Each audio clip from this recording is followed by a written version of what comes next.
Hey everyone, so today I'm going to be filming a video and it's just going to be how to make your own study guides at home because teachers don't always give them to you, and it's just a nice study tool to have. So I'm going to show you how you make your own, or like tell you how to make your own, as well as explaining kind of like how I do mine. I've kind of explained it, I feel like, in previous videos a little bit, but this will just be much more in depth, and also give this video a thumbs up for pineapple tank tops because it's really hot right like today. So thumbs up for pineapple tank tops that are so comfortable. But I'm just gonna get right into how to make your own study guide. So yeah. So first is you're gonna need some supplies. So you're gonna need like some type of paper. I use notebooks or I type it depending on which. I'll explain it, but I use both methods. So you're gonna need some form of writing. Now if you do it on the computer, that's pretty much the only supplies you need. But if you're going to write it out, you're going to need some type of paper, like I just said, for the 15,000th time. So there's like duotangs, which are like basically a pronged folder, and you can put paper in it, as well as notebooks, loose leaf, or graph paper are also options as well. And then you're going to need stuff to write with, like pens, pencils, colorful pens, highlighters, markers, and colored pencils if you really want to. And also I like to use Postits. So I like to make it really colorful and have stuff all over, and it looks messy, but you know, whatever, it looks what it is. And then that is all the supplies you're really gonna need. And moving on to like subjects and different things you want to watch out for when making study guides for those subjects. So first is math and science classes, because I feel like there's four main types of classes, and then they all fall underneath. So first is math and science based classes, which you're going to have a lot of formulas and concepts and vocab words. You're really going to have vocab words for never fails. Always yawning. You're really going to have vocab for all of them, but for math and science in particular, you're going to have formulas and concepts. And then for English, you're going to have different various topics or concepts that you're working on, whether it be certain grammar points or whatever, but then also vocab is also going to be a big part of that as well. And the last little umbrella of classes is social studies, and there may be a little bit of vocab, but you're going to have a lot of places, peoples, dates, and events.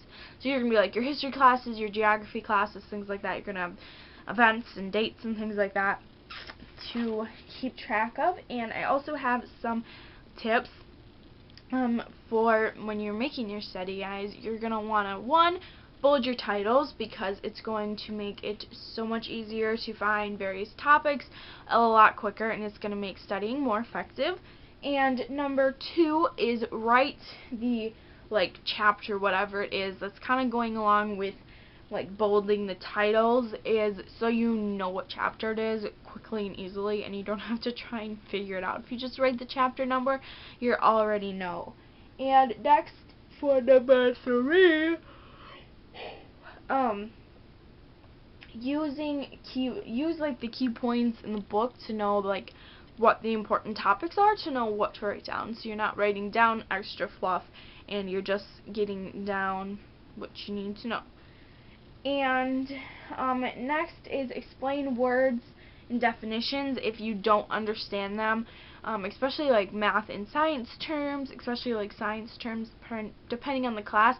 Some of them, like big old words, are really confusing, so writing down definitions or explaining I don't know why I yawn so much when I film, but I do, and it's super annoying. Ugh. But yeah, just explaining the words and the definitions will help you. So let's say you have the word chemistry, and then you write down the definition, and then you explain the definition into dumb people terms. I mean, I don't mean to like offend anybody by saying that, but I mean like put it into common everyday words. And number 5 is to draw pictures and graphics if they help.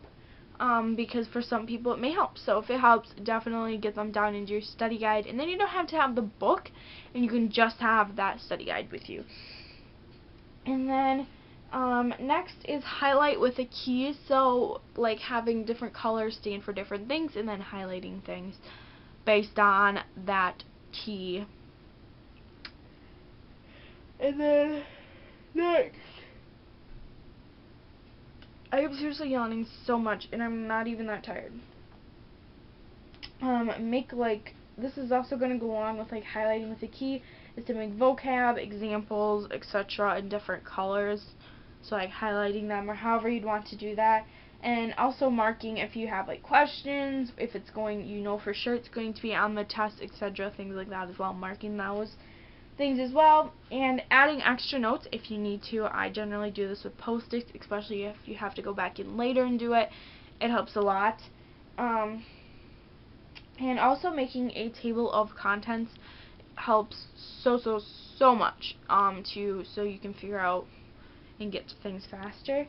And also using Postits. I like to use Postits in mine.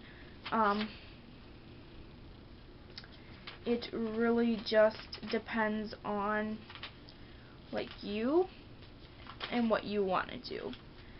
So Post-its can be implemented into it as well. I like to use Post-its, but now I'm going to explain what I do for my study guides a little bit. So I do 2 different study guides. I do one for that current test, and then I do like one for my like final, which sounds like why would you make 2? But basically what I do is, so I take book notes, class notes, any handouts that have maybe 1 or 2 important facts, but other than that, they're just not, you know, really necessary to use. I take those and I use, and so like in class I have for in-class notes I have composition notebooks, and I write everything down in those composition notebooks, anything and everything that I think may be important. Then I come home and I copy it really nice and neat and colorful into my spiral bound notebook, and that is my study guide for that particular test. And everything is in that notebook, and I don't need anything else. And then so everything's in there, and then once I take the test, this is where it gets weird and like, what the heck, why would you do that? But trust me, it helps so much. Once you take the test, you're going to come home and you're going to go through that study guide, and you're going to try and think, was this on the test? Do I remember there being a question involving this topic or this whatever the thing was? And anything that was on the test, you are going to mark it.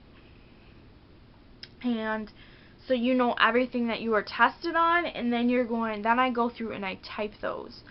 So I just have the stuff that was obviously super important that we needed to know, and that's what I focus on for finals. I of course read through my like old study guides that were just for like the tests, like that particular test, but mainly focusing on that typed study guide of everything, because that's like the most important things, and I feel like you're more likely to be tested on things like that. So if it was on that test, it's probably going to be on the final, because I feel like teachers aren't going to pull some random date just out of their butt for the final, because that's not fair if you weren't tested on it in the first place. Like, you didn't have to know it in the first place, so I don't really feel like teachers just like pull out random facts that you weren't necessarily tested on the first time. So that's why I like to do that, because that's just how my mind works, I guess. I don't know. But anyways, I'm going to stop rambling. I hope you guys enjoyed this video and it was helpful for you guys. And yeah, so I'll see you guys in my next video.